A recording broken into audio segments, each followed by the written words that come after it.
My name is Rebecca, and today I'm going to be speaking to you about grammar, a point that many students do have trouble with, which is prepositions.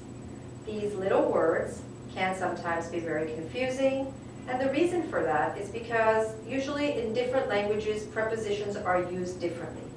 So if you're having trouble with it, first of all, don't feel bad, because many students have lots and lots of problems with prepositions.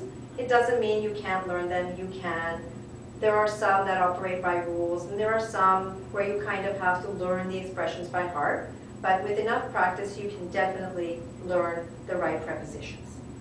Today I'm going to be speaking about three little words, three prepositions that occur quite often in the English language, and these are at, on, and in. Now, at, on, and in can be used to refer to time or place. In this example and in this video, we're going to be speaking about how these words are used in relation to time. Okay? So, let's start with the first one, at.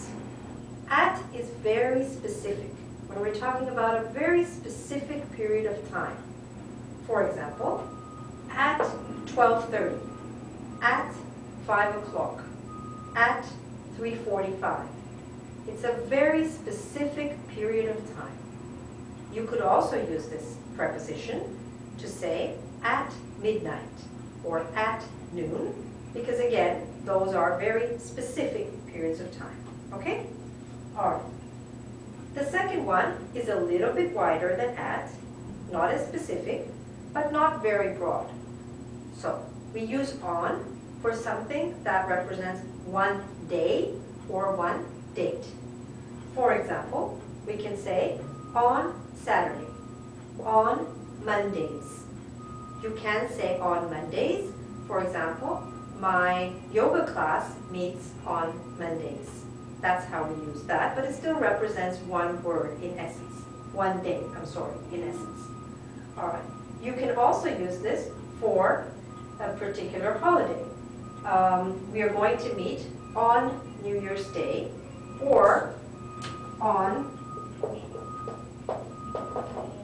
a particular date. You could say we're going to meet on December 5th. So, to review, at is very specific, a particular period of time, at 12:30. On is a little bit wider, for one day or one date, on Monday, on January 25th, right? Okay? And now we come to the last one, which is in. In covers the widest period of time. So, in a sense, if you're unsure, you should probably choose this one, because this would cover the widest range of options. But I prefer if you do study and learn the right one so that you can actually be using the perfectly correct preposition. So let's look at in. In we can use before months, seasons, years, decades, or periods of time.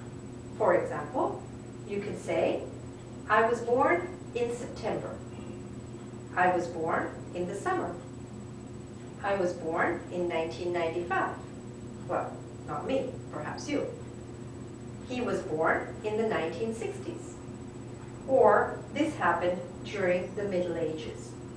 These are all examples of how you can use the preposition in to represent different periods of time. Okay? So I hope I've been able to shed some light on how we use these three small but significant prepositions in the English language. Good luck with your English. Bye.